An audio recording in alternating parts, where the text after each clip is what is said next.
예, 시간이 돼서 기도하고 시작하도록 하겠습니다. 시편 9편 1절로 2절 말씀을 제가 읽고 기도하도록 하겠습니다.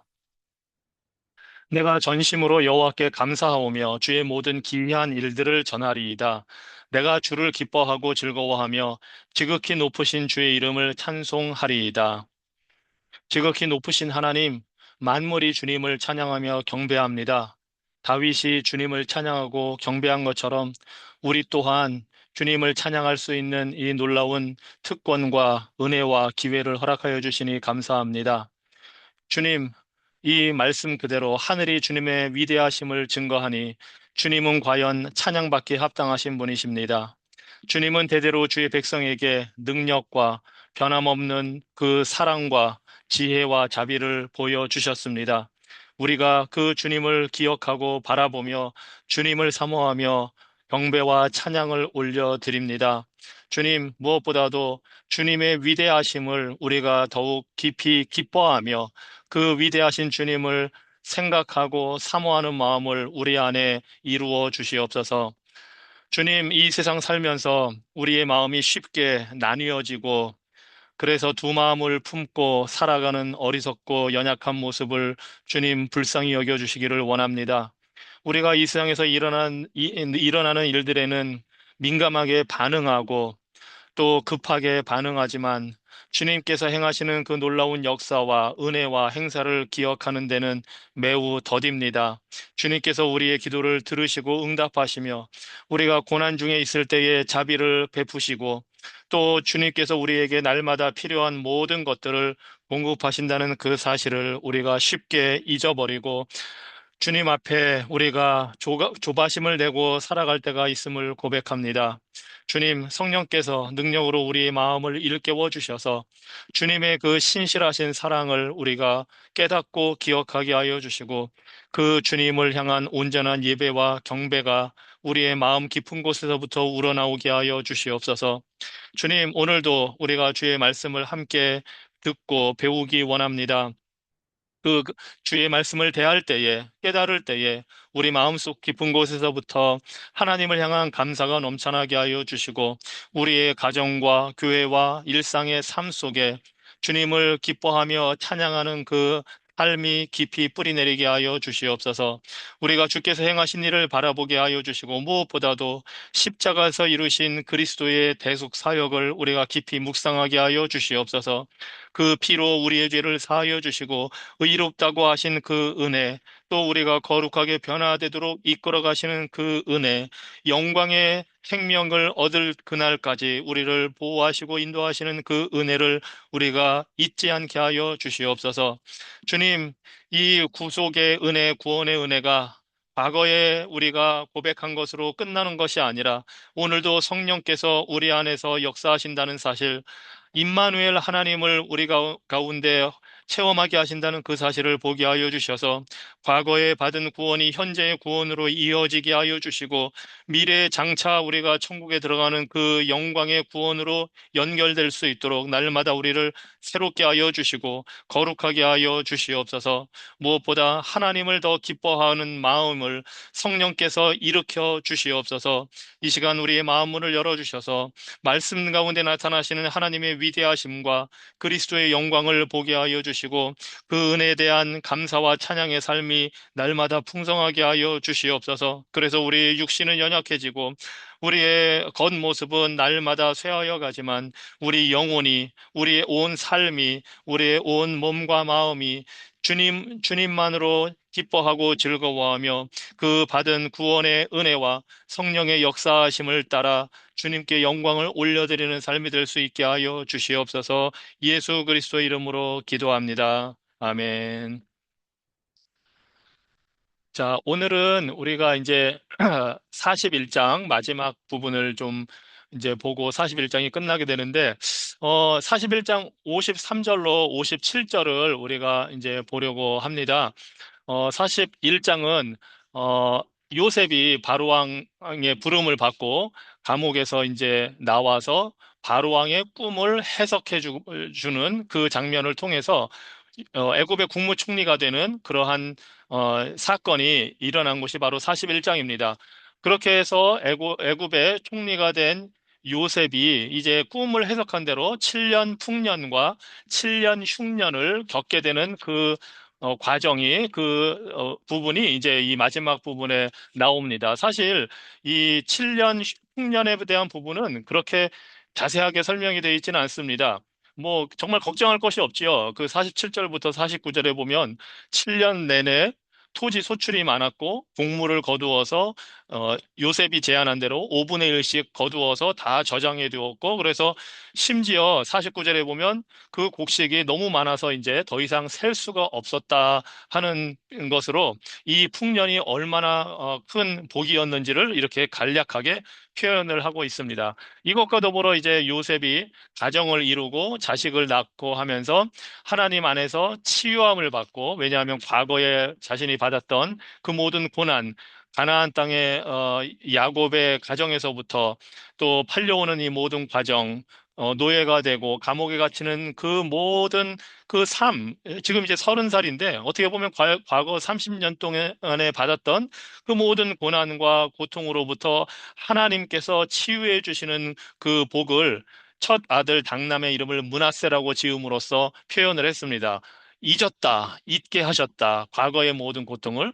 그리고 둘째 아들 에브라임을 주셔서 두 배의 열매를 맺게 하셨다, 부유하게 하셨다 하는 그 뜻의 에브라임이라는 이름으로 자신도 역시 7년 풍년 기간 동안에 이러한 복을 받았음을 고백을 했습니다. 그리고 이제 53절부터는 흉년이 다가온 사실이 나옵니다. 그래서 이제 이 53절부터 57절을 우리가 좀, 어, 읽고 이 부분을 가지고 여러분에게 제가 질문을 드리려고 합니다. 그래서 지금은 이 시작하는 부분에서는 이 오디오를 다 켜시고 이제 대답을 해 주시기를 바랍니다. 53절로 57절 제가 읽겠습니다. 애굽 땅에 일곱 해 풍년이 그치고 요셉의 말과 같이 일곱 해 흉년이 들기 시작하며 각국에는 기근이 있으나 애굽 온 땅에는 먹을 것이 있더니 애굽 온 땅이 굶주림에 백성이 바로에게 부르짖어 양식을 구하는지라 바로가 애굽 모든 백성에게 이르되 요셉에게 가서 그가 너희에게 이르는 대로 하라 아니라 또 온 지면에 기근이 있음에 요셉이 모든 창고를 열고 애굽 백성에게 팔세 애굽 땅에 기근이 심하며 애굽 백성도 각국 백성도 양식을 사려고 애굽으로 들어와 요셉에게 이르렀으니 기근이 온 세상에 심함이었더라. 자, 이제 그 오디오를 켜시고 제가 이제 질문을 몇 가지를 할 텐데 그냥 뭐 있는 그대로 요 부분 5절의 내용에서 여러분이 이제 그 내용을 가지고 답을 찾아보시기 바랍니다. 우리가 많이 들어봤던 겁니다. 이 지금 읽은 5절 내용에서 누가 어떤 일을 하고 있는지 그거를 이제 제가 여러분들의 답을 듣기를 원합니다. 자, 이제 오디오를 켜시고 대답을 해주시기 바랍니다. 이 지금 읽은 부분에 등장하는 인물들은 누구인가요? 누가 여기에 등장합니까? 다 질문을 해주셔야 됩니다. 답을 해주셔야 됩니다. 요셉과 백성과 바로 예, 다 요셉과 백성, 애굽 백성, 바로 그렇죠. 어, 등장인물들. 뭐 백성을 좀 더 세분해서 본다면 애굽 백성도 있겠고 또 다른 나라 백성도 나옵니다. 57절에 보면 각국 백성이라고 그랬으니까 이제 주변 나라에서도 오고요. 자, 이 사람들이 지금 어떤 걸 하고 있나요? 이 등장인물들이. 말하자면 누가 언제 어디서 무엇을 어떻게 왜 했나 지금 이거에 대한 이제 답을 우리가 찾아보려고 하는 겁니다. 여러분들도 그냥 대답을 해주시기 바랍니다. 뭐 언제라고 한다면 언제 이런 일이 일어난 건가요?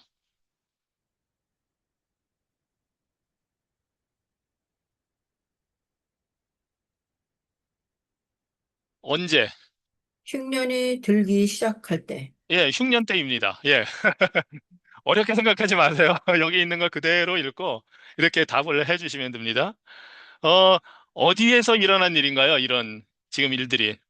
이 대답을 안 해주신 다른 분들도 대답을 해주시기 바랍니다. 지금 이광호 권사님은 계속 답을 해주시고 계신데, 그 등장인물은 바로 요셉, 백성들, 그리고 이 사건이 언제 일어났나? 흉년 때에, 예.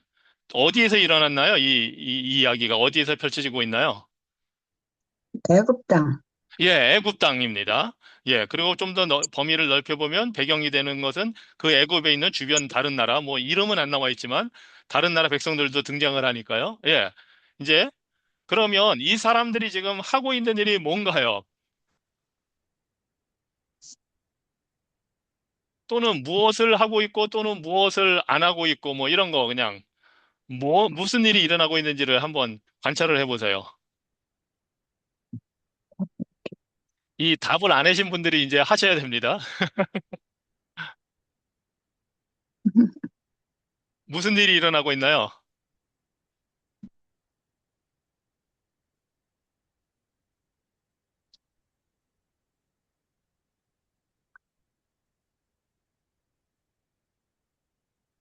등장인물들 하나하나마다 찾아보시면 더 쉽죠. 예. 등장인물들이 바로 요셉, 백성들이었으니까. 자, 바로는 뭘 하고 있나요? 지금 이 상황에서.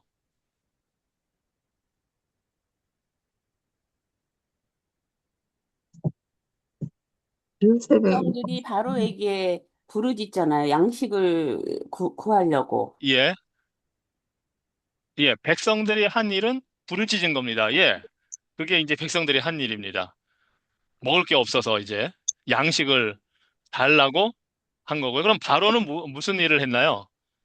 요셉의 요셉에게 가서 일을 있는 대로 하라고 명령하는 거죠. 그렇죠. 예. 우리 두 분이 말씀해 주셨어요. 기익수 주사님하고 우리 장윤환 주사님이. 바로가 한 일은 사실은 어떻게 보면 없는 겁니다. 자신이 할 수 없으니까 요셉에게 가라고 이제 제시를 해준 거죠. 예. 자, 그럼 요셉이 한 일은 무엇입니까? 창고를 열고 창고를 열고 애굽 백성에게 팔세. 예. 이 양식을 사람들한테 팔도록 지시를 한 겁니다. 창고를 열어서 팔 수 있도록. 이게 이제 이 등장 인물들이 이렇게 한 일입니다. 예. 뭐 다 지금 답을 말씀해 주신 거예요. 그래서 뭐 우리가 왜 이렇게 했는지, 어떻게 했는지, 뭐 이런 것까지 구체적으로는 뭐 하지 않아도 대부분은 알 수가 있는 사실이니까요. 그래서 중요한 건 이제 우리가 여기서 등장인물들이 어떤 것을 했는지 아니면 어떤 걸 못했는지를 우리가 지금 생각을 해 보려고 합니다. 등장인물이 지금 여기에 바로 요셉 백성이 나와 있고, 이 백성들은 이제 먹을 게 없으니까 뭐 울부짖는 일을 한 겁니다. 이건 정말 사람들이 어려운 일에 처했을 때, 먹을 게 없을 때, 고난 당할 때 다 이런 모습을 보이죠. 이 애국 백성의 모습뿐만이 아니고 이거는 모든 인류의 모습이기도 합니다. 우리 모두는 이 기근이 든다든가 먹을 게 없다든가 전쟁이 났다든가 어려운 일이 있을 때 부르짖는 그 일밖에 할 수가 없습니다. 자신들이 농사를 지어도 지금 흉년 기간이라 되지를 않는 겁니다. 그러니까 백성들이 할 수 있는 일이라고는 부르짖는 것, 살려달라고 요청하는 것입니다. 다른 일은 할 수가 없었습니다. 바로 왕은 어떻습니까? 바로 왕은 바로 왕의 입장에서도 자신이 할 수 있는 것은 지금 없습니다. 사실.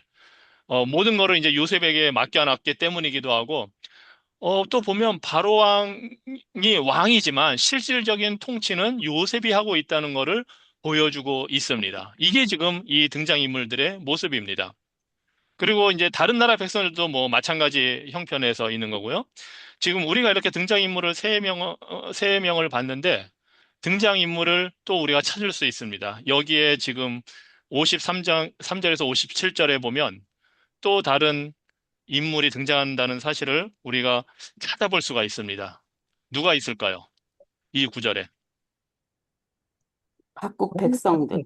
예, 백성들도 나오지요. 57절에.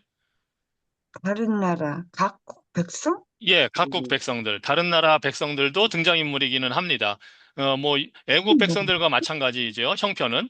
그 사람들도 자신들이 할 수 있는 게 없고, 소문을 들으니 애굽에는 양식이 풍부해서 사람들이, 굶어 죽지 않는다더라 하는 이야기를 듣고 이제 몰려오고 있는 겁니다. 또 있습니다. 음, 음, 음. 뭐였지? 어려운 질문입니다. 여기에 53절에서 57절에 우리가 지금 찾은 바로, 요셉, 백성 말고 또 있습니다. 뭐지? 하나님. 하나님. 예, 음, 역사하시는 하나님. 그렇죠. 하나님이 직접 등장을 하지 않습니다. 사실 여기에는. 그런데 53절에 보면 일곱 해 풍년이 그치고 그 다음에 일곱 해 흉년이 들기 시작했다 합니다. 하나님이 이 바로에게 꿈에서 보여주신 그대로 요셉이 해석한 그대로 일이 지금 일어나고 있는 겁니다. 하나님은 보이시지는 않지만 흉년을 먼저 보내셨고 지금 흉년을 보내고 계십니다. 모든 것을 하나님의 뜻대로 지금 예언한 대로, 계시한 대로 이루고 계시는 겁니다. 만약에 하나님이 하신 일이 아니라면 바로가 꿈을 그렇게 꾸었고 요셉이 그렇게 해석을 했어도 일어날 수가 없습니다. 뭐 한 1, 2년 흉년 들다가 다시 예전으로 돌아갈 수도 있고 그걸 누가 뭐 어떻게 사람의 힘으로는 할 수가 없는 일이니까 그냥 여태까지 해왔던 대로 그렇게 될 수도 있습니다. 하지만 하나님이 지금 이 모든 것 뒤에서 이 모든 일들을 주관하고 계시기 때문에 흉년과 풍년, 풍년과 흉년이 그대로 일어나고 있는 겁니다. 그래서 이러한 구절을 통해서 우리는 여기에 등장하는 인물들의 그들이 어떤 걸 할 수 있고 할 수 없고 그들이 하는 게 뭔지 이런 걸 통해서 하나님이 어떤 일을 하시는가도 우리는 볼 수가 있습니다. 그리고 이제 성경을 읽을 때 우리가 아, 이런 구절에서 하나님은 지금 어떤 일을 계획하시고 진행하고 계시고 역사하시는가를 우리가 이렇게 찾아볼 수가 있습니다. 자, 잘 하셨습니다. 41장 이 55절에 보면 이 바로는 이제 하나님이 하신 대로 지금 다 이루어지고 있는 거를 바로도 지금 경험을 하고 있고 체험을 하고 있는 거고 그리고 요셉을 통해서 요셉을 통치자로 세워서 지금 이 모든 일을 하게 하기 때문에 바로가 해줄 수 있는 말은 딱 그거밖에 없습니다. 가서 요셉이 시키는 대로 해라. 우리가 이 41장의 주제, 신학적인 주제를 세 가지로 봤는데요. 하나는 하나님의 주권, 이 풍년과 흉년이 하나님의 뜻대로 일어나고 있다는 사실에서 알 수 있고요. 또한 통치자들의 무능력, 무기력함이 중요한 주제라는 이야기를 제가 했습니다. 지금 바로의 모습이 그렇습니다. 바로는 허울 좋은 왕에 불과합니다. 지금 이 시점에서는. 그래서 자신이 할 수가 없으니 다 모든 일을 요셉에게 가서 하라고 합니다. 그래도 이 바로는 그래도 어떻게 보면 좋은 통치자입니다. 자신의 무능력과 무기력함을 알았고 인정을 했고 요셉이라는 훌륭한 사람을 세워서 하나님의 영에 감동돼서 지혜와 총명이 충만한 사람을 세워서 일을 시키는 그래서 영적으로 보면 이 바로 왕은 지금 자신이 백성들을 구원할 수 없다는 사실을 인정한 겁니다.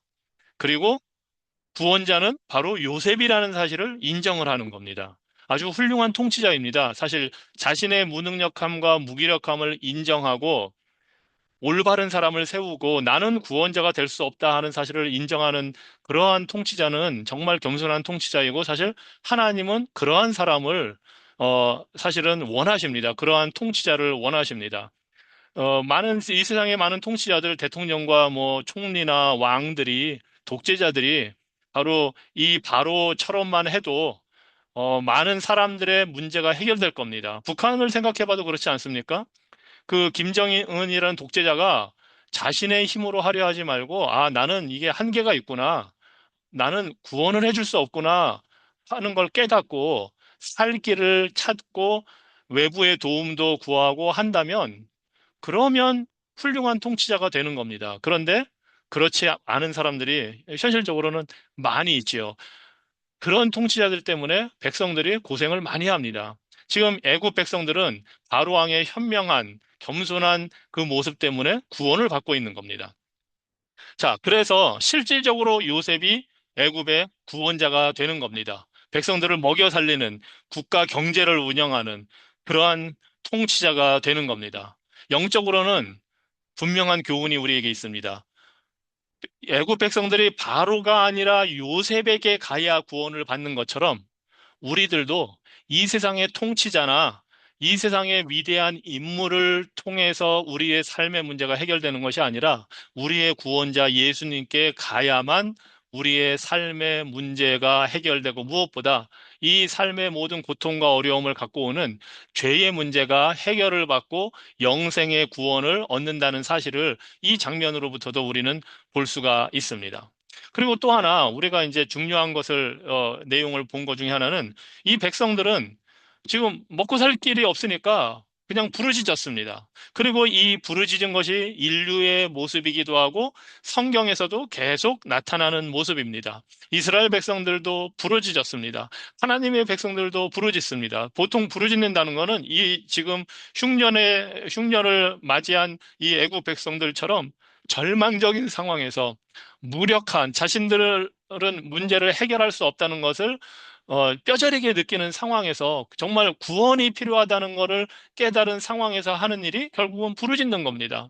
자식이 그 물이 없어서 죽어갈 때 하갈이 그렇게 이스마엘을 위해서 기도하면서 부르짖은 것처럼 이것이 우리의 모습이 아니겠습니까? 인류의 모습이고 자녀를 둔 부모의 모습이고 이 아픈 자녀라든가 여러 가지 어려움을 겪고 있는 자녀를 둔 엄마의 모습, 어머니의 모습, 자녀가 없어서 기도했던 한나도 그렇고, 성경에 많은 사람들이 자신은 해결할 수 없는 문제 앞에서 부르짖었다는 사실을 우리가 볼 수가 있습니다.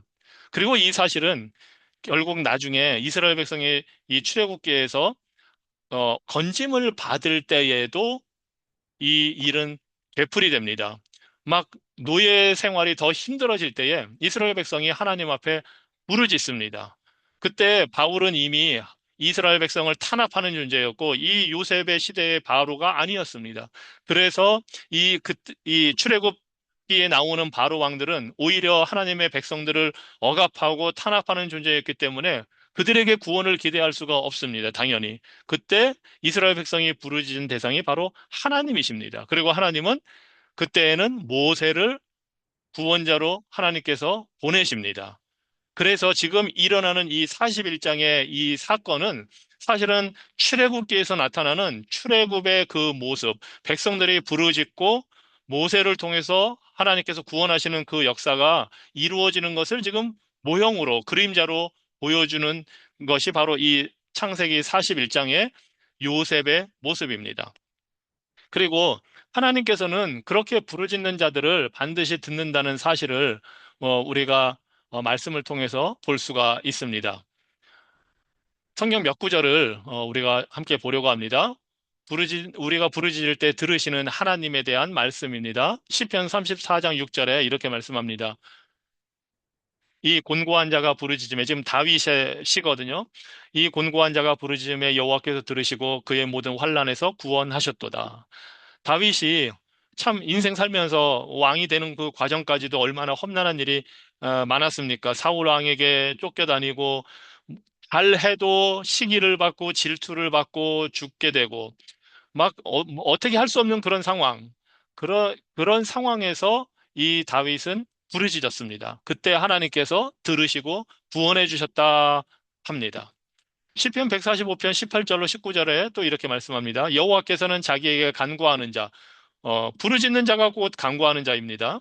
곧 진실하게 간구하는 모든 자에게 가까이 하시는도다. 그는 자기를 경외하는 자들의 소원을 이루시며 또 그들의 부르짖음을 들어서 구원하시리로다.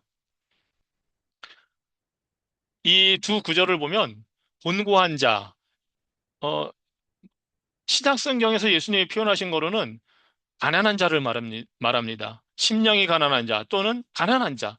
마태복음에서는 심령이 가난한 자, 마음이 가난한 자가 복이 있나니 천국이 저들의 것이며 했고 누가복음에서는 그냥 가난한 자가 복이 있나니 하셨습니다. 똑같은 그 내용인데 그 가난한 자라는 게 바로 곤고한 자고 이 곤고한 자들은 자신의 힘으로서는 해결할 수 없다는 걸 알기 때문에 겸손하게 간구하는 자들이고 그래서 이들이 바로 하나님을 경외하는 자들입니다.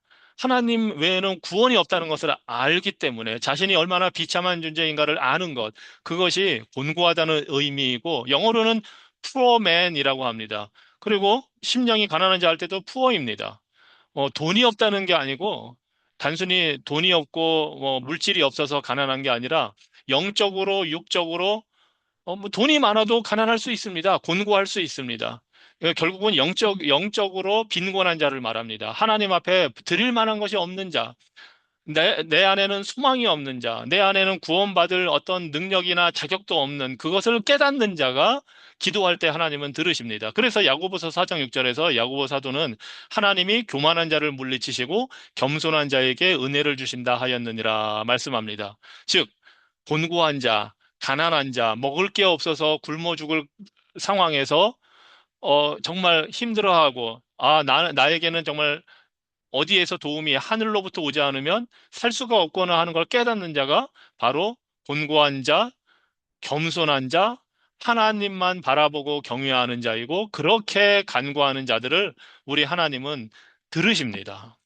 반드시 들으시고 구원하십니다. 그리고 그 사실을 시편에서 이미 다윗이 간증으로 고백하는 거 아닙니까? 내가 부르짖었더니 여호와께서 나를 그 모든 환난에서 구원하셨도다. 이렇게 고백을 하고 있습니다. 이 하나님이 오늘도 우리가 간구할 때에 부르짖을 때에 들으십니다.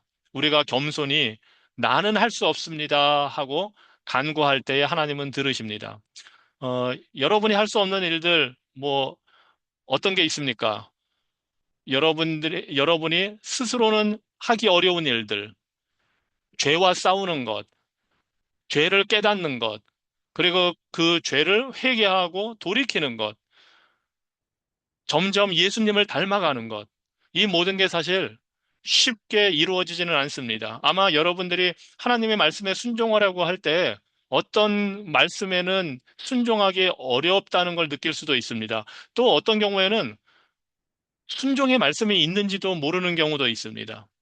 그럴 때에 무지하고 무기력하고 무능할 때에 오히려 그것을 있는 그대로 가지고 나가서 하나님, 나는 이 죄의 문제를 내 힘으로는 해결할 수 없습니다. 하지만 예수 그리스도께서 십자가에 죽으실 때에 나를 죄의 그 저주에서 죄의 대가인 죽음과 그 모든 영적인 그 멸망의 그 고통에서 건져주셨으니 이제 죄의 능력, 죄의 지배력에서 나를 건져주셔서 내가 죄의 종이 아니라 예수 그리스도의 종으로 살게 도와주십시오 하고 우리는 기도할 수 있습니다. 이것이 하나님께 부르짖는 겁니다. 그렇게 우리가 성화의 삶을 살기 위해서 하나님께 간구할 때에 하나님은 들으시고 응답해 주십니다. 말씀을 볼 때에 이 말씀에 내가 순종해야겠구나 하는 마음을 성령께서 주십니다. 왜냐하면 그것을 간구하기 때문에. 그리고 지금까지는 어떤 그 말씀을 제대로 지키지도 못하고 막 그것 때문에 죄책감을 갖고 살았다면 그것을 극복할 수 있게 해주십니다. 그런 죄를 더 이상 짓지 않을 수 있도록 하나님께서 역사를 해주십니다. 허튼 말을 자주 했다면, 거짓말을 자주 했다면, 누군가를 시기하는 마음이 자주 일어났다면, 누군가를 질투하는 마음이 자주 일어났다면, 그런 것을 극복할 수 있도록 그것이 바로 죄의 권세에서 우리를 해방하여 예수 그리스도를 닮아가는 성화의 모습으로 이루어 가시는 하나님의 응답입니다. 성령 하나님의 역사입니다. 그래서 우리는 겸손하게 하나님께 언제든지 우리의 가진 문제들, 모든 문제들을 가지고 간구할 수 있고 하나님은 그것을 들어주십니다. 자, 그런데 우리가 한 가지 기억할 것이 있습니다. 우리는 여기서 보면 간절히 간구하고 겸손하게 간구하라고 했는데 이 간구한다는 자체가 사실은 벌써 우리는 하나님의 은혜를 받고 있다는 것을 의미합니다. 원래 우리 사람들은 타락한 본성을 가진 사람들은 쉽게 하나님의 도움을 구하지 않습니다. 그래서 하나님이 병도 보내시고 기근도 보내시고 전쟁도 보내시고 어려운 일들을 보내시는 겁니다. 삶이 평안해지면 사람들이 하나님을 찾지 않습니다. 하나님을 의지하지 않습니다. 지금 애굽에도 흉년이 왔기 때문에 백성들이 부르짖는 겁니다. 먹고 살만하면 부르짖을 일이 없지요. 그리고 이것이 우리의 삶의 모습이기도 합니다. 처음에 기독교가 한국에 들어왔을 때는 정말 그 조선 말기, 뭐 모든 면에서 막 한국 사회, 조선 말기 사회가 무너졌고 살기도 힘들었고, 영적으로도 혼란했고, 그리고 이제 일제의 그 강점기를 경험을 했고, 그 민족적인 자존심도 무너지고, 그런 상황에서 먹고 살기도 힘들고, 그럴 때는 기독교가 복음이 전해졌을 때 사람들이 정말 부르짖고 간절한 마음으로 예수님을 믿고 그런 모습을 보였습니다. 그런데 이제 점점 사회가 저기 6.25 전쟁 겪고 그러면서 그 어려운 일들을 겪고 나서 70년대를 지나서 80년대, 90년대 잘 살게 되면서 오늘날의 모습을 보면 예전처럼 하나님 앞에서 곤고한 모습으로 공고한 자로서 간구하고 겸손하게 하기보다는 그냥 편하게 살아가는 이 삶에 만족하고 사는 모습을 점점 더 보이게 됩니다. 이것이 신앙의 1세대, 2세대, 3세대가 지나가면서 사실 일어난 일이기도 합니다. 미국도 1620년에 그 첫 번째 필그림들이 와서 정착을 할 때에는 그 사람들의 교회를 먼저 짓고 하나님께 추수감사 예배를 드리고 하는 그 신앙의 모습을 보였는데 점점 다음 세대로 갈수록 그게 쇠퇴합니다. 그래서 처음에는 하버드 대학 같은 경우도 목회자를 양성하기 위해서 세운 그런 교육기관이었는데 한 세대, 두 세대 지나면서 성경을 비평하는 그런 세상적인 학문으로 변질되어 갔고 그들의 신앙도 사실 그렇게 바뀌었습니다. 그래서 점점 그 사람들의 신앙이 쇠퇴해 가서 삼위일체 하나님을 믿기보다는 삼위일체를 부정하는 그러한 그 이단이 되는 그것이 이제 하버드 대학이 그렇게 변질돼 가는 모습. 그러한 것이 모든 세대마다 모든 문화에서 모든 사회에서 일어나는 모습입니다. 그렇기 때문에 사실은 하나님께서 어려움을 주시고 뭔가 곤고한 가운데에서 부르짖게 하실 때에는 하나님이 우리를 위에서 주시는 은혜라고도 우리는 볼 수가 있습니다. 그리고 우리가 단순히 간절히 간구했기 때문에 우리의 그 정성 때문에 하나님이 들으시고 응답하시는 것이 아니라 그 근거는 우리에게 있는 것이 아니라는 것을 우리가 기억해야만 합니다. 그렇지 않으면 우리는 하나님을 대할 때에 내가 정성을 들여서 뭔가를 간절히 원하면 하나님이 들어주신다 하는 생각을 갖게 됩니다. 그것이 나타나는 게 다른 종교에서도 다 있는 것처럼 뭐 100일 기도를 하고 막 그런 걸 하는 겁니다. 불교에서 하듯이 3000배 절을 하고 하는 것처럼 교회에서도 100일 기도하고 매일 기도할 때마다 헌금을 드리고 막 그렇게 간절한 모습을 보이면 하나님이 응답해 주실 거라고 하는데 아닙니다. 하나님은 겸손히 곤고한 자신의 부족함과 무기력함을 깨닫고 간구하기만 하면 들어주십니다. 한나는 아들을 원해서 간구할 때에 막 통성기도 하고 그런 건 아닙니다. 오히려 중얼중얼중얼 되니까 그 엘리 제사장이 보고 술 취했다고 착각할 정도로 그 기도 모습이 간절하게 나타난 모습이 단지 그거였습니다. 하지만 하나님이 우리의 이러한 간절한 겸손한 간구를 들으시는 것은 우리의 간절한 표현이나 우리의 정성 때문이 아니라 우리의 간구를 수단으로 해서 예수 그리스도께서 이루신 의를 근거로 해서 우리에게 응답을 해 주시는 겁니다. 즉, 하나님은 하나님의 은혜로 응답해 주시는 거지, 우리 사람들이 어떤 사람이 더 간절히 기도했느냐, 뜨겁게 기도했느냐로 그 사람에게 응답해 주시고 하는 거 아닙니다. 애국 백성들이 요셉에게 찾아왔으면 누구나 다 양식을 얻어갔습니다. 찾아오지 않으면 굶어 죽는 거죠. 하나님께 아는 자는 하나님이 은혜를 주시기 때문에 응답해 주시고 구원해 주시는 겁니다. 요셉에게 간 사람들이 다 나름대로 간절해서 갔죠. 우리 모두 하나님 앞에 나아갈 때는 간절해서 가는 겁니다. 그 모습이 누군가는 100일 기도를 했기 때문에 더 간절해서 하나님이 그 사람에게 응답한다. 그런 것과 상관이 없습니다. 기도 응답 들으시는 하나님은 하나님의 은혜 때문에 예수 그리스도가 우리를 위해서 하신 일 때문에 우리에게 응답하시는 거지 우리에게는 그러한 그 하나님의 응답을 받을 만한 자격이나 근거는 없습니다. 하지만 겸손히 간구하게 된다는 것이 아까 제가 말씀드린 것처럼 이미 하나님의 은혜를 받았다는 증거입니다. 완악한 사람은 아무리 어려운 환경에서도 하나님께로 돌아가지 않습니다. 오히려 하나님을 저주합니다. 하나님을 향해서 욕을 합니다.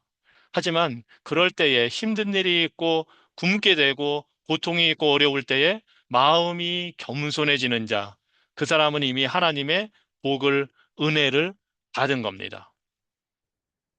그래서 우리는 문제 해결의 모든 것이 하나님께 있다는 사실을 기억해야 합니다. 비록 이 우리가 읽은 부분에서는 백성들이 바로에게 부르짖었지만 구원의 응답은 하나님께서 요셉을 통해 주셨다는 사실을 우리가 기억을 해야 됩니다. 그리고 또 한 가지 이러한 내용을 통해서 우리가 기억할 것은 우리가 정부나 이 대통령, 권력을 어떻게 봐야 하는가 하는 것입니다. 요즘은 이제 복지 이런 게 이제 정부의 중요한 기능이 되기 때문에 사회보장제도라든가 복지가 정부의 아주 중요한 역할로 되어 있어서 많은 사람들이 정부에 기대를 하고 또 의지를 하고 정부에서 주는 것을 받기를 원합니다. 그리고 그게 정부가 해야 할 일 중에 하나입니다. 지금 요셉이 사회보장제도를 하는 겁니다. 복지 정책을 실시하는 겁니다. 흉년이 들었을 때 사람들이 죽지 않도록 하는 그런 역할은 당연히 정부가 해야 되는 일입니다. 하나님이 정부에게 주신 그 의무 중에 하나입니다. 그런데 문제는 그러한 것을 우리가 너무 의존하게 될 때에 의지하게 될 때가 문제입니다. 즉, 구원은 하나님께로부터 오는데 마치 정부나 대통령이 모든 문제를 해결해 줄 것처럼 우리가 기대한다면 그것은 우리 그리스도인의 신앙에 맞지 않는 일입니다. 그래서 때로는 정부가 모든 걸 다 해줄 수 있고 해줄 것처럼 얘기하는 그러한 것에 속게 되면 사실은 하나님을 알지도 못하고 하나님과 그리스도를 반대하는 사람 또는 무신론적인 사람, 비기독교적인 사람이 정권을 잡고 그 사회를 다스릴 때에 그 사람이 제시하는 공약이나 그 사람이 제시하는 정책 때문에 비록 그 사람이 하나님을 대적하고 교회를 대적해도 해도 그 사람을 찍어줄 수가 있습니다. 그리스도인들이라면 그러한 것을 우리가 말씀을 바탕으로 신중하게 생각을 해봐야 합니다. 정부는 문제를 다 해결해 줄 수가 없습니다. 그런데 너무나 쉽게 사람들이 정부에 기대고 정부의 거짓말에 그 정치인들의 거짓말에 그냥 속아 넘어갑니다. 그리고 표를 줘서 찍어주고 그렇게 합니다. 그러면서 하나님 중심의 그 경건한 사회를 만드는 일보다는 그냥 정부에 의존해서 편하게 살아가는 것만을 쫓아갈 때가 있습니다. 이거는 신앙과 사회생활을 분리하는 그런 일입니다. 예수님을 믿는 사람들한테는 모든 것이 다 영적인 것과 연결되어 있고 우리가 개입하는 모든 삶의 현장이 다 신앙의 문제입니다. 정치도 그렇고 경제 활동도 그렇고 우리가 TV를 보고 예술 문화를 즐기는 것도 다 이것은 예수 그리스도 안에서 구원받은 백성으로서 하는 일입니다. 그래서 우리는 세상과 정부를 더 의존하거나 어떤 정치인이나 통치자를 무조건 따라가는 것이 아니라 구원은 오직 하나님께로부터 온다는 사실을 우리가 반드시 기억할 필요가 있습니다. 자, 이제 이 사람들이 구원을 받게 되는 것은 요셉을 통해서 이루어진다는 이 사실. 그래서 57절에 보면 이제 각국 백성도 애굽 나라 땅에 있는 사람들 말고도 그 주변의 나라에서도 이제 요셉을 찾아와서 양식을 얻어갑니다. 이것이야말로 사실은 증조 할아버지 아브라함에게 하나님이 약속하신 그 언약이 이루어지는 것을 보여주고 있는 겁니다. 창세기 12장에서 하나님께서 아브라함을 부르실 때에 네가 네 고향 친척을 떠나서 내가 가라는 곳으로 가라.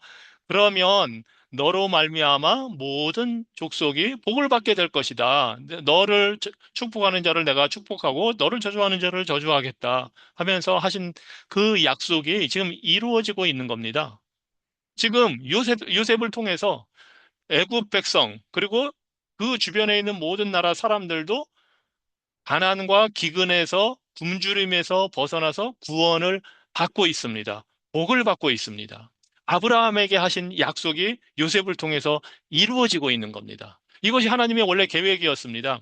이스라엘 민족을 택해서, 아브라함을 택해서 이스라엘 민족을 만드시고, 이스라엘 민족을 통해서 메시아를 보내서 온 인류에게 구원의 복을 내리게 하겠다 하시는 것이 지금 이미 이 요셉을 통해서 이루어지고 있다는 사실을 보여주고 있는 겁니다. 그래서 우리가 이 37장 요셉을 시작하면서 맨 처음에 했던 대로 요셉은 바로 예수 그리스도를 나타냅니다. 예수 그리스도의 모형, 예표입니다. 요셉을 통해서 세상을 다 구원한 것처럼 이제 요셉 이후에 이스라엘 백성의 그 후손 중에 메시아로 오시는 예수 그리스도를 통해서 온 인류에게 모든 죄인들에게 구원의 은혜를 베풀어 주십니다. 이 당시에 흉년이 들었을 때 사람들이 필요한 것은 양식, 먹는 것이었습니다. 떡이었습니다. 그래서 예수님도 오셔서 요한복음 6장에서 내가 생명의 떡이다 하십니다.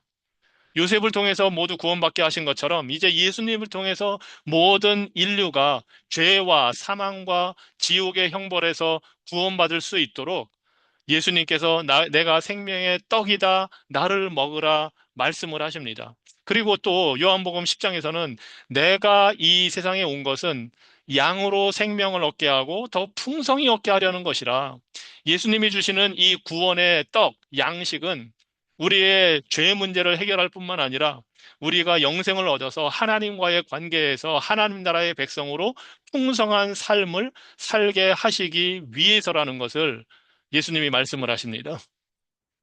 그리고 그 예수님께서 이루실 일을 예수님 오시기 전 약 1800년 전에 이 요셉을 통해서 보여주고 계시는 겁니다. 자, 여기에서 우리는 이제 이 41장을 마무리하면서 한 가지 더 좀 생각을 해 볼 게 있습니다. 자, 그렇다면 하나님은 왜 애굽에 이렇게 요셉을 보내시고 애굽에서 기근을 맞게 하시고 또 애굽에서 이렇게 구원의 그 방법을 구원의 길을 요셉을 통해서 베풀게 하시는가? 가령 기근을 보내신다면 뭐 하나님께서 이스라엘 백성 그 야곱의 가정을 위하신다면 가나안 땅에서도 충분히 하실 수 있습니다.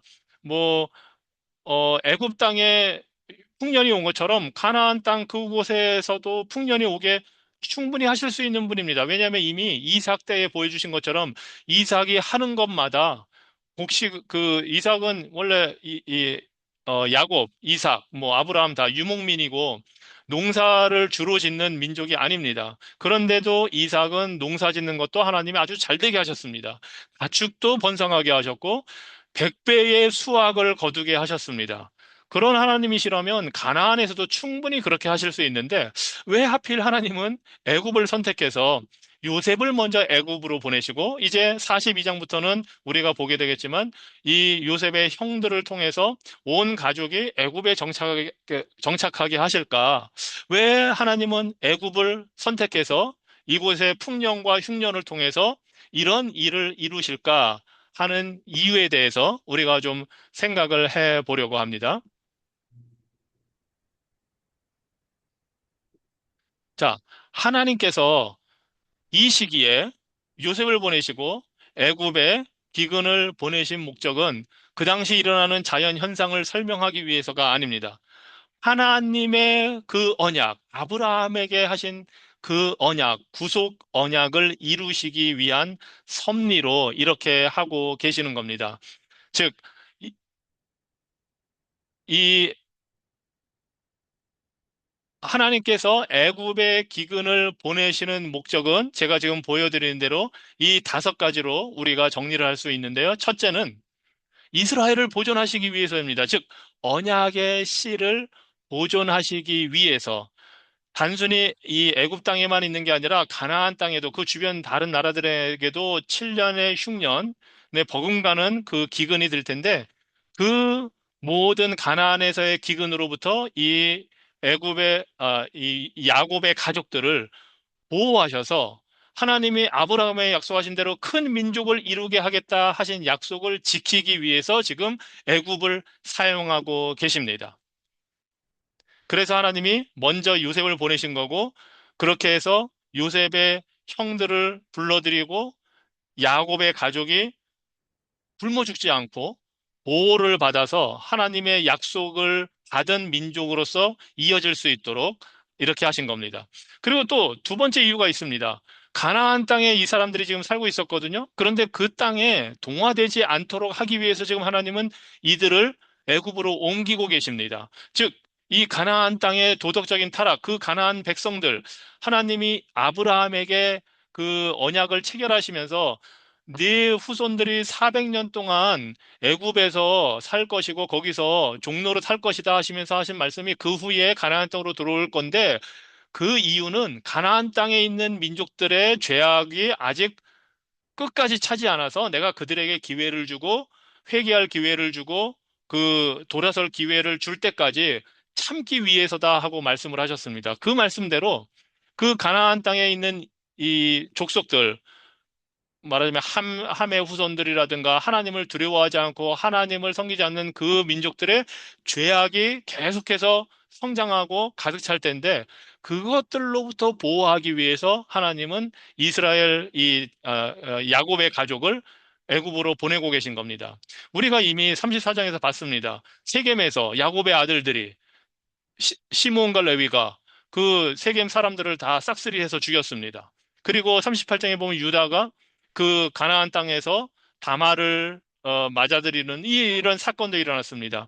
점점 이 야곱의 아들들이 이스라엘의 조상이 될 사람들이 가나안 땅에 살면서 그 땅에 물들어가고 그 땅의 도덕적인 타락의 모습을 그대로 닮아가기 때문에 하나님께서 이들을 애굽으로 보내시는 겁니다. 자, 그럼 애굽은 어떠냐? 애굽에 갔을 때는 하나님이 우리가 뒤에서 이제 보면 알게 되겠지만 고센이라는 땅에 따로 이 이스라엘 백성들이 살도록 격리를 하십니다. 즉, 애굽의 그 종교적인 도덕적인, 사회적인, 문화적인 영향으로부터 격리를 하십니다. 그렇게 해서 이스라엘 백성이 보존될 수 있도록 하십니다. 그리고 이것을 통해서 세 번째 목적은 큰 민족을 이루게 하는 겁니다. 애굽이 아주 농사가 잘 되고 지금 풍년을 7년 겪고 흉년을 겪지만 먹을 것이 많고 정말 살기가 좋은 땅입니다. 그곳에서 이스라엘 백성들이 계속해서 번성하게 됩니다. 그래서 생육하고 번성하여 땅에 충만하라 하는 그 하나님의 창세기 1장의 축복, 2장의 축복을 1장의 축복을 이스라엘 백성들이 애굽에서 이룰 수 있도록 하나님께서 그렇게 역사를 하시는 겁니다. 그렇게 해서 이스라엘 백성들이 커져서 출애굽기에 나오는 그 이스라엘 백성들의 모습을 보면 알 수가 있거든요. 너무나 숫자가 많아지니까 그 출애굽기에 나오는 바로 왕이 이스라엘 백성들을 두려워하게 됩니다. 숫자가 점점 많아져서 이 민족이 쳐들어올 때에 반란을 일으키면 내가 어떻게 할 것인가. 그래서 이스라엘 백성들을 더 노예로 삼고 힘든 일을 시키게 되는 것을 후에 보게 됩니다. 그 정도로 이 애굽에 내려가서 400년 있으면서 이스라엘은 큰 민족이 됩니다. 자, 이렇게 돼서 이제 그곳에서 큰 민족을 이루고 바로 왕의 그 억압을 받게 될 때에 하나님께서 출애굽을 시킵니다. 바로 이 출애굽의 그 구원의 역사를 위해서 하나님이 지금 애굽에 기근을 보내시고 요셉과 이스라엘 야곱의 그 모든 가족이 그곳에 살게 하십니다. 즉 이들을 애굽에서 건져내는 구원의 역사를 보여주시기 위해서 지금 이렇게 하고 계시는 겁니다. 이 출애굽 사건은 단순히 이스라엘 백성이 거기에서 커졌다가 가나안 땅으로 돌아오는 그러한 사건이 아닙니다. 단순히 다른 나라 가서 이방인으로 살다 돌아온다, 어려움을 겪었다 그런 것이 아니라 출애굽을 통해서 하나님께서 이루시는 구원이 어떠한 모습으로 나타날까 하는 것을 보여주기 위해서 그런 겁니다. 즉, 죄와 사망에서의 구원이 어떤 것인가를 보여주기 위해서 출애굽을 시키는 겁니다. 죄의 종살이는 그 애굽에서 이스라엘 백성들이 종살이 노예 생활한 것은 곧 죄의 종살이를 표현하는 겁니다. 출애굽은 그 죄에서 구원을 받는 것을 말합니다. 출애굽할 때 어떤 일이 있었습니까? 양을 잡아서 죽여서 그 피를 바를 때에 죽음의 천사가 그 집안을 넘어가는 일을 하나님이 하게 하셨습니다. 이것이 바로 죄의 종살이하던 죄인이 어떻게 구원을 받는가를 보여주는 겁니다. 즉, 희생 제사가 있어야 된다는 것을 보여줍니다. 그리고 이제 이스라엘 백성들이 출애굽할 때는 홍해를 통과합니다. 그렇게 해서 가나안 땅으로 가는 여정을 시작합니다. 즉, 죄인으로 살고 죽어 마땅한 사람이 희생 제사를 통해서 피를 통해서 구속을 받고 새로운 삶으로 시작하는 과정이 그 홍해를 건넌 이스라엘 백성들처럼 예수 그리스도를 믿고 세례를 받음으로써 그렇게 시작된다는 것을 보여줍니다. 그래서 결국 이 애굽에 기근을 보내시고 하시는 이 모든 일의 목적은 바로 그리스도의 구속 사역을 예표하는 것입니다. 예수님이 우리 인류를, 우리 죄인을 위해서 어떻게 구원하실지를 보여주시기 위해서 출애굽이라는 사건을 일으키시기 위해서 하나님이 이스라엘 백성을 지금 이렇게 사용하고 있습니다. 이것이 지금 요셉을 통해서 하나님이 창세기 41장에서 이루시는 이 모든 일들의 목적이 바로 그리스도의 구속 사역입니다. 그리고 이 사실을 우리는 요셉과 예수님을 비교해 봄으로써 알 수 있습니다. 아까도 말씀드린 것처럼 요셉은 예수님을 예표합니다. 요셉이 형제들에게 버림받은 것처럼 예수님도 당신이 찾아온 이스라엘 백성들에게, 자기 백성들에게 거절을 당하십니다. 그리고 요셉이 감옥에 갔다가 지금 국무총리가 되는 것처럼 예수님은 십자가의 죽음을 겪고 나서 부활하심으로 높아지십니다.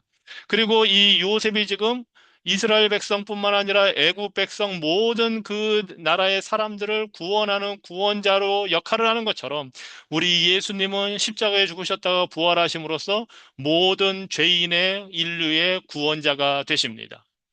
그리고 요셉이 자기 가족들을 살린 것처럼 예수님은 당신의 백성을 구원하십니다. 이것이 바로 이 창세기 41장을 통해서 하나님이 애굽이라는 곳을 선택해서 이 보여주시는 이 구원의 사건의 의미입니다. 그리고 이제 지금 애굽과 가나안이 나왔기 때문에 애굽 땅과 가나안 땅의 그 역할이 무엇인지를 구원이라는 의미, 구속사적인 의미에서 한번 살펴보려고 합니다. 지금 제가 나눈 것처럼 애굽 땅에서는 이스라엘 민족이 성장하는 그러한 곳이었습니다. 민족 형성의 장소입니다. 그런데 가나안은 이제 애굽에서 출애굽해서 들어가게 되는 그 가나안은 하나님께서 주신 약속이 성취되는 장소입니다. 즉, 애굽이라는 곳에서 죄의 현실에서 구원을 받아 하나님께서 보내시는 땅, 아브라함에게 가라 하신 그 땅, 들어가는 것이 바로 하나님께서 주신 언약이 성취되는 장소라는 것을 보여줍니다. 그리고 애굽은 이제 이스라엘 백성들이 앞으로 출애굽기에 보면 나오지만 고난을 받고 연단을 받는 장소였습니다. 하지만 가나안은 그 고난과 연단의 장소에서 벗어나서 참된 안식을 통해서 하나님을 예배하는 그러한 땅으로 이스라엘 백성에게 제시가 됩니다. 그리고 애굽은 출애굽이 이제 시작되는 곳이고, 그러니까 애굽에서는 계속 살 수가 없는 겁니다. 어느 정도 거기 있다가 반드시 나와야 하는 곳입니다. 하지만 가나안은 반드시 들어가야만 하는 곳입니다. 그래서 곧 하나님 나라의 모형입니다. 그리고 이 애굽은 고난받고 노예살이하고 종살이하면서 내가 구원이 필요하구나 하는 것을 절실히 깨닫는 장소입니다. 지금 요셉을 통해서 하나님이 이곳에 야곱의 그 자녀들을 가족을 보낼 때는 구원을 받는 장소이기도 하지만 그곳에서 살다 보니 이곳은 우리가 마음 붙이고 정 붙이고 살 곳이 아니구나.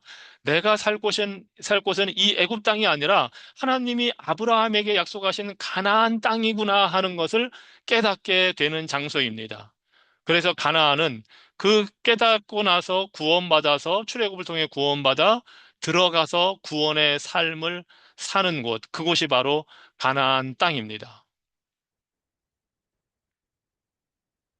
그래서 가나안은 지금 이렇게 보여드린 대로 하나님의 언약이 실현되는 땅입니다. 우리 역시 이 애굽과 가나안의 대비를 보면 우리가 사는 이 세상이 바로 애굽 땅이라고 할 수가 있습니다. 우리는 이 애굽 땅에서 번성합니다. 가족을 이루고 비즈니스를 하고 이 땅에서 잘 살게 됩니다. 하지만 이곳은 우리가 영원히 머무를 곳이 아닙니다. 이곳에서는 우리가 구원을 받아야 하는 존재구나 하는 것을 깨닫는 장소입니다. 예수님께서 말씀하셨듯이 우리는 세상에 있지만 세상에 속한 자들이 아니라는 것입니다. 그래서 이 세상에서 우리는 이스라엘 백성처럼 고난도 당하고 어려움도 겪고 많은 어려운 원치 않는 일들을 당하고 살면서, 이곳에, 이 세상에 내가 집착하고 이 세상에서 만족을 누리면 안 되겠구나 하는 것을 깨닫게 됩니다. 구원이 필요하다는 것을 깨닫고, 아까 백성들이 부르짖었던 것처럼 하나님께 구원을 부르짖는 곳, 그곳이 바로 이 세상이고, 우리가 사는 이 세상이고, 이곳이 바로 애국과 같은 곳입니다. 그래서 우리는 가나안, 우리에게 약속된 가나안으로 들어갈 사람들입니다. 그리고 그 가나안은 바로 하나님의 언약이 실현되는 땅입니다.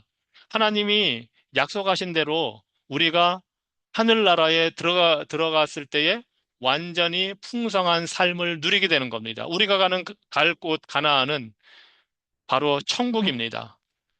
예수 그리스도와 함께하는 곳이고 예수 그리스도께서 지금 왕으로 통치하시는 그곳입니다. 하나님께서 계시는 그곳입니다. 그곳으로 우리는 가게 됩니다. 물론 그 나라가 완전히 이루어지는 것은 예수님께서 다시 올 때 이루어질 것입니다. 그리고 그때에는 새하늘과 새 땅이 이루어지고 그 새하늘과 새 땅이 바로 우리가 들어가는 가나안 땅이 되는 것입니다. 그리고 그 가나안이라는 것은 바로 이스라엘 백성들이 들어가서 사는 그 가나안 땅에서 하나님의 통치가 이루어진 것처럼 우리도 하나님의 통치를 받아 사는 곳이 바로 우리가 하나님의 나라의 백성으로 사는 그 곳입니다. 이스라엘 백성들은 이 가나안에서 신정 정치로 살았습니다. 하나님이 왕이셨고 하나님이 그 주신 계명과 율법대로 살아야만 했습니다.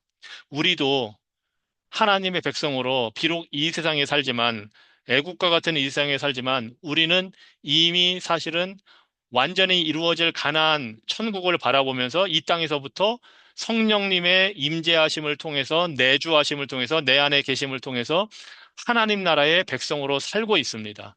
즉, 이 지금부터 우리는 하나님의 통치를 받고 살아가는 자들입니다. 그래서 우리의 삶은 거룩한 삶을 살아야 합니다. 이 가나안 땅에서는 하나님께서 거룩하게 살라고 보내신 땅입니다.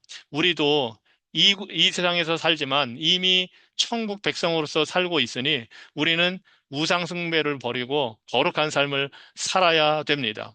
그리고 최종적인 회복은 새하늘과 새 땅에서 이루어지겠지만 이 가나안 땅이 이스라엘 백성들에게 에덴을 회복하는 상징적인 땅이었던 것처럼 우리도 이 세상에서부터 생육하고 번성하며 다스리며 정복하며 하나님 나라를 이루어가는 삶을 살 수 있습니다. 그리고 궁극적으로 예수 그리스도를 바라보고 이 땅에서부터 살게 됩니다. 이것이 애굽과 가나안 두 장소, 두 땅을 통해서 보여주는 영적인 의미입니다. 우리가 애굽과 같은 세상에 사는 한 참된 만족과 안식은 없습니다. 좋은 일도 물론 있습니다. 이 땅에서도 번성하고 다 잘 되고 또 평안한 삶을 누릴 수는 있습니다. 요셉이 받았던 축복도 우리는 받고 살아갑니다. 하지만 이 땅에 만족하거나 이 땅의 모든 것을 우리가 바라보고 소망을 두고 살 수는 없습니다. 우리에게는 반드시 들어가야만 하는 가나안 땅이 있기 때문입니다. 그리고 그 땅을 지금부터 바라보고 하나님의 통치 가운데서 살아가는 것, 이것이 바로 그리스도인이고 그 안에서 신실하게 사역을 하고 역할을 하는 것, 요셉이 했던 것처럼 비록 애굽 땅에 유일하게 신자로서 요셉이 있었지만 애굽에 속하지 않은 자로서 애굽에 있지만 애굽에 속하지 않은 자로서 가나안 땅을 바라보고 살았던 그러한 요셉처럼 우리들도 그렇게 살도록 부름을 받은 사람들입니다. 이것으로써 41장을 마치고 다음 주에는 이제 42장부터 하도록 하겠습니다. 기도하겠습니다. 하나님, 하나님의 주권적인 섭리와 통치의 능력과 지혜와 인생을 사랑하시고 택한 백성들을 구원하시는 하나님의 자비하심이 얼마나 크고 아름다운지를 우리가 보게 됩니다. 요셉을 보내시고 이스라엘 백성들을 그곳에 살게 하시는 것은 하나님께서 우리들을 어떻게 구원하실지 보여주는 그러한 그림자입니다. 예수 그리스도께서 오셔서 어떤 구원의 역사를 이루실지를 보여주시기 위해 아브라함과 이스라엘 백성들을 사용하고 계십니다. 하나님, 주께서 택하신 그 믿음의 조상들을 통해 우리에게 어떠한 구원이 임할지를 보여주시니 감사합니다. 그 택하신 아브라함의 이스라엘 백성의 후손으로 우리의 구원자 예수 그리스도를 보내어 주시니 감사합니다.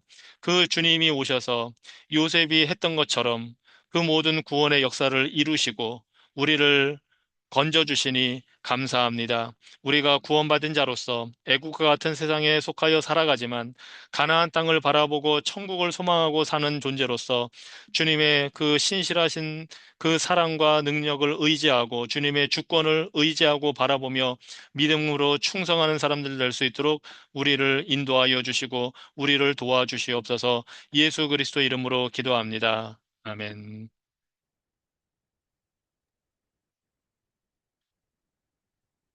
감사합니다.